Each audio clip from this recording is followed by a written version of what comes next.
The storm brewing in Cleveland has finally reached a boiling point, and at the center of it all is Shador Sanders. The young quarterback, son of Deion, primetime Sanders, has reached the limit of his patience with the Browns. Sitting quietly on the scout team, while Joe Flacco stumbled through games and Dylan Gabriel was handed an opportunity, has become unbearable. What was once seen as a period of development has now transformed into a point of tension. Sanders is no longer content with the sidelines, no longer interested in being a footnote while others falter. He's drawn his line in the sand with a firm ultimatum. Either the Browns play him, or they let him walk. This frustration, long simmering under the surface, erupted after the Detroit game. Joe Flacco's collapse under center was not just a disappointment. It was a public unraveling of a veteran quarterback's dwindling ability to lead a team at this stage of his career. Fans groaned, analysts ridiculed, and teammates looked deflated. It was the perfect moment for a young quarterback with something to prove to step in. Yet, instead of giving Sanders the nod, Kevin Stefanski, the Browns head coach, tossed Dylan Gabriel into the game for a rep. That decision sent a message louder than words could. Sanders wasn't part of their immediate plans, and no matter how much he excelled in practice, he was still going to be kept on the sidelines for Shador Sanders. This was more than a professional slight. It was insulting. Here was a player who had grown up in the shadow of one of football's most iconic figures, carving out his own legacy with grit, confidence, and undeniable skill. Sanders has not been shy about expressing his belief that he is already better than several starting quarterbacks in the NFL. To him, it's not arrogance, it's conviction. He's watched the tape, studied the games, and knows deep down that he can step into the pocket and perform better than many of the names currently leading teams on Sundays. And now, watching Gabriel get his chance while he remained sidelined was enough to ignite the fire.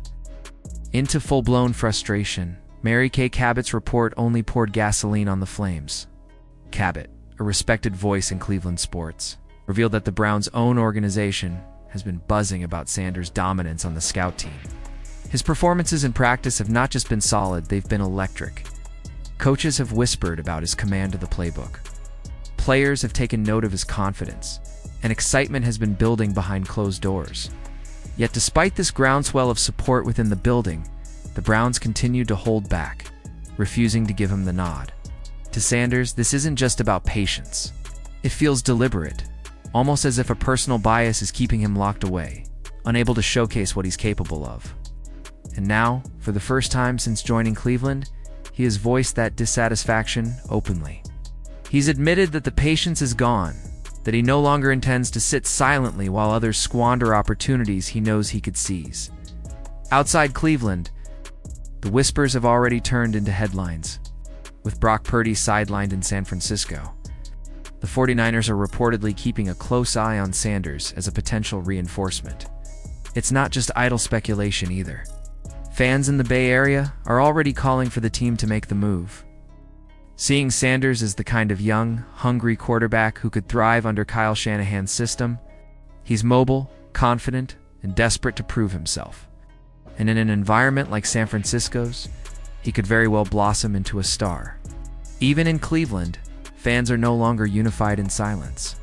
Many Browns supporters are speaking up, demanding that the team either play Sanders or cut him loose. To them, watching a talent like his sit idle is not just a waste. It's a betrayal of the franchise's future. For the Browns, the weight of this dilemma grows heavier by the day. Trading Sanders would be an admission that they never truly believed in him. Despite the public statements that suggest otherwise, it would mean admitting that their faith in veterans like Flacco outweighs the potential of a rising talent. On the other hand, keeping him and continuing to bury him on the depth chart only risks creating a festering controversy in the locker room. Younger players will inevitably rally behind the quarterback who they see excelling in practice. Older players will wonder why the team continues to cling to a crumbling veteran. And all the while, Sanders himself becomes more vocal, more determined, and more willing to push for a change. Kevin Stefanski has not made this situation easier. For much of the season, he shielded Joe Flacco from criticism, leaning on the veteran experience narrative. But after Detroit, even Stefanski cracked. For the first time, He publicly criticized Flacco, pointing out his costly fumble and questionable decision-making. That, in itself, was telling. Stefanski had reached his breaking point with Flacco. The once untouchable veteran was now being scrutinized in ways he hadn't before. In the same breath, Stefanski admitted that Shador Sanders was now firmly in the running to start, potentially as soon as Week 5. It was a stunning shift in tone, a public acknowledgement that Sanders wasn't just some development project in the background.